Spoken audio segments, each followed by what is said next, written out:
Guys, who's luckier than us? We got Chris Broussard joining the conversation. Good morning, Broussard. We got to talk to you about what's happening in Lakerland. They were back at practice yesterday. They had an 8-day layoff for the All-Star break. LeBron was there. LeBron's healthy. LeBron's rested. LeBron's healthy.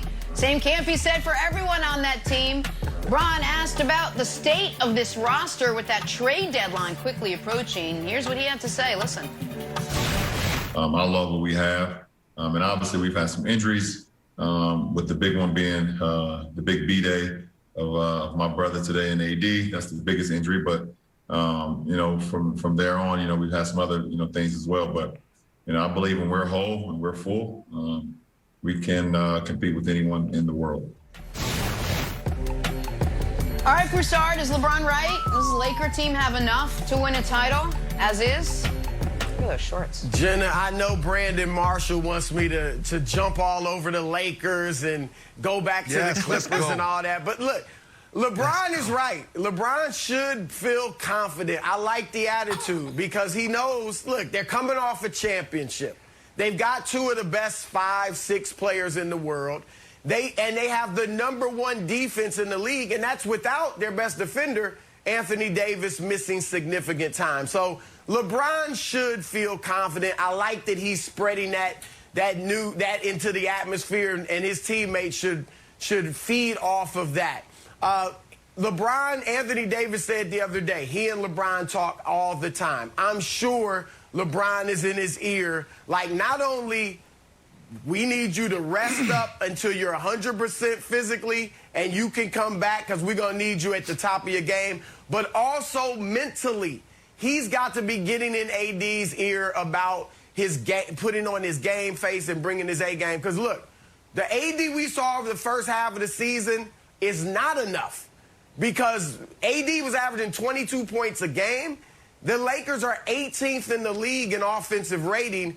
That's not enough to beat Brooklyn. And let's keep it real. That's who we're talking about. We're not talking about the Clippers as good as they may be. Either. Yes, we are. Utah, Philadelphia. We are talking about the Brooklyn Nets, who are an offensive juggernaut, and they're going to need AD at the top of his game to beat them. The second thing is they need three-point shooting.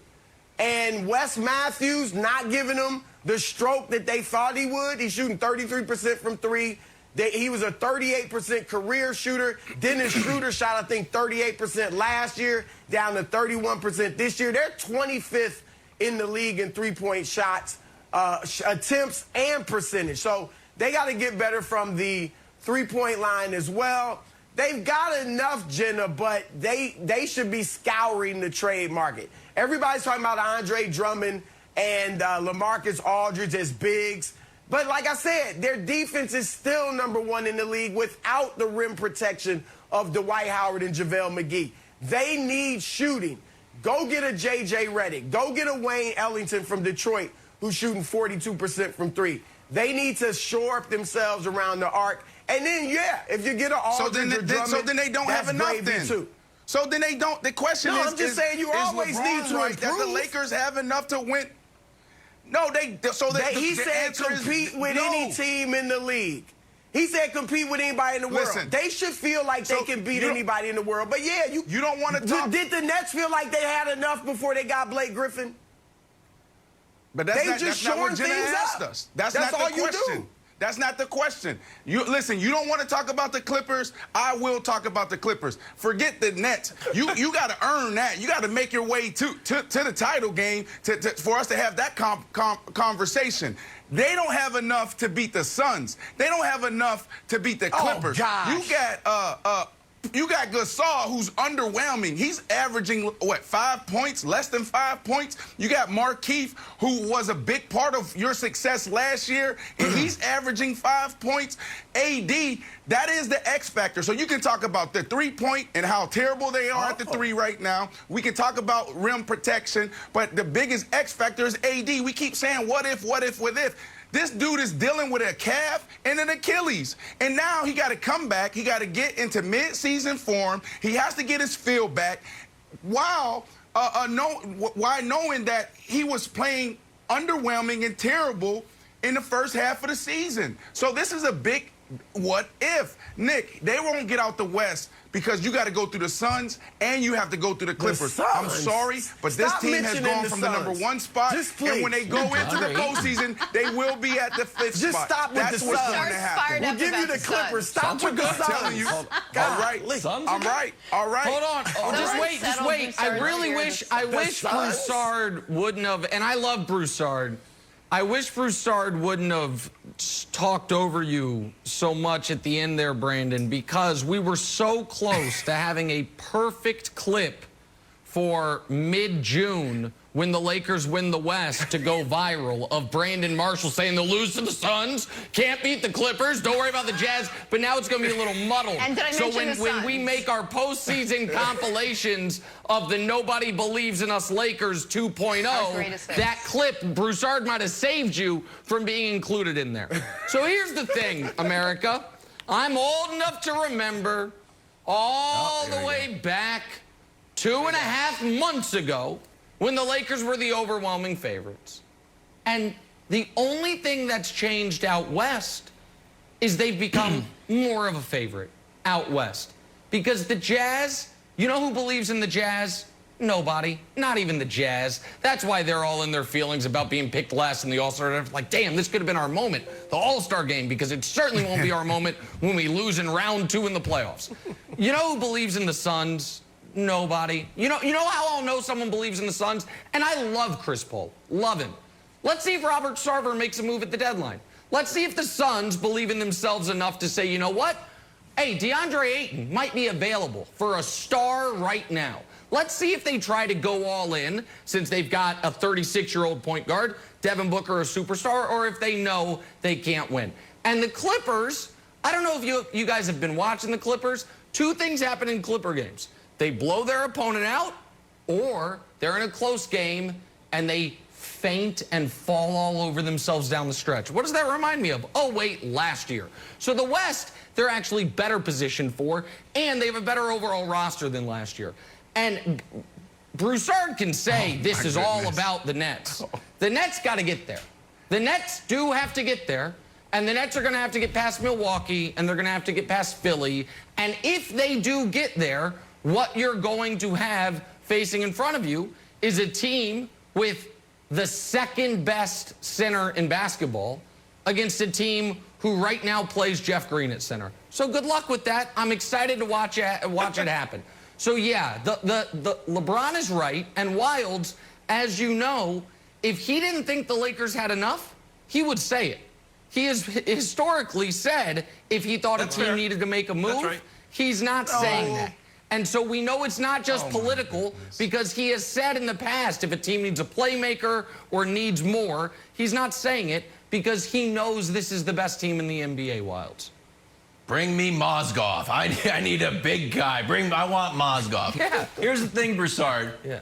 I think that Nick, and maybe you, but I'm not sure, and Brandon's the only one. Me and Brandon, maybe we're just worried, or maybe we're just great athletes, are the only ones super worried about AD's Achilles. Like, if we were going to go play, whatever, tennis, Broussard, and be like, Broussard, yeah, I'll meet you on the court at noon.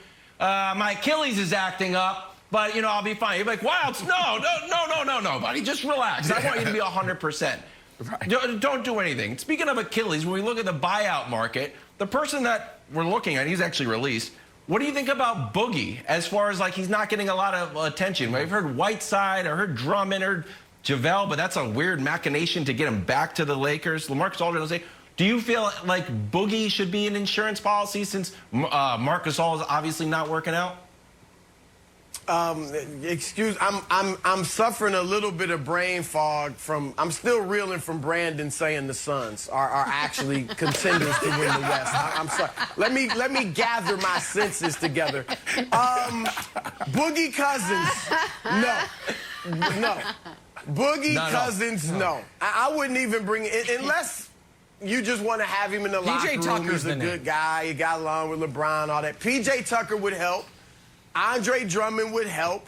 Hassan Whiteside obviously brings rim protection, you know, and some defense. But like I said, their defense is fine.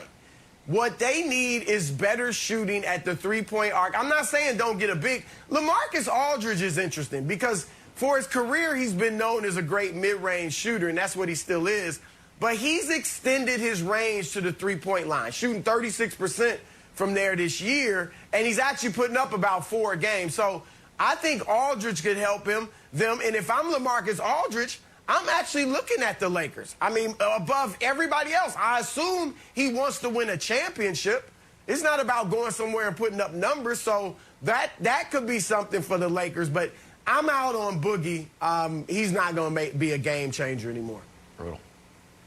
Jenna, when I took broadcasting boot camp, okay, the NFL provides this service for current athletes, current football players, to actually learn about broadcasting.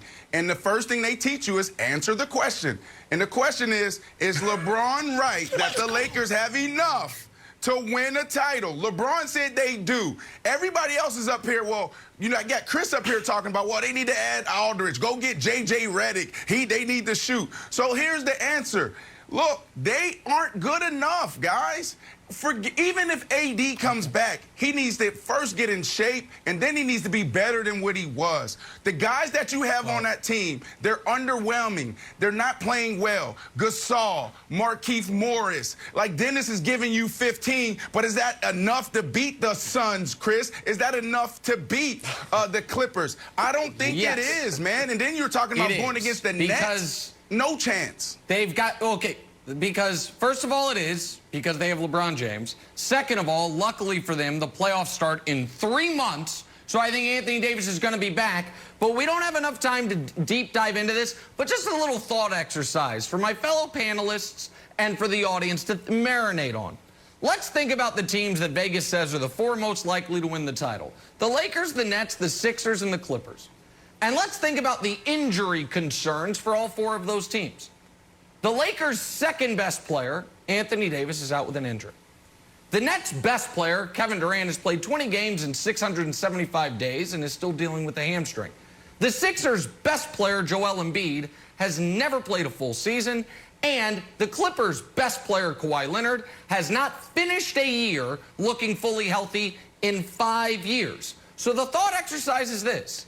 If we're going to play the injury game, which is the team of that list most likely to be impacted by an injury come the postseason or a player not being 100%, and which is the team least likely?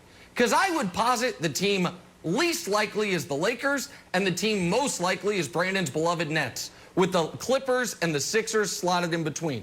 Maybe I'm wrong, but we can't just say AD's dealing with an Achilles. Can I quickly respond to that? Okay, AD, second best player on the Lakers. He's injured. He's out. What happens? They start trending in the wrong direction. They're losing. They lose 4 games in a row before the All-Star break or whatever it was, or maybe snuck in a win right before the All-Star break. That's right. And then you go to Brooklyn. Brooklyn, no Kevin Durant. And what happens? They go on an 8-9 game winning streak. They're the hottest team outside of the Suns in the NBA. So maybe there is something to this Nets thing. Maybe. I don't know. Maybe they don't need him. Maybe Kevin Durant, third option. Third banana. The Suns, buddy. We got to take a break. Stop, Jenna. We have some breaking football news on the other side about Cam Newton. We're all going to say words. We're back right after this.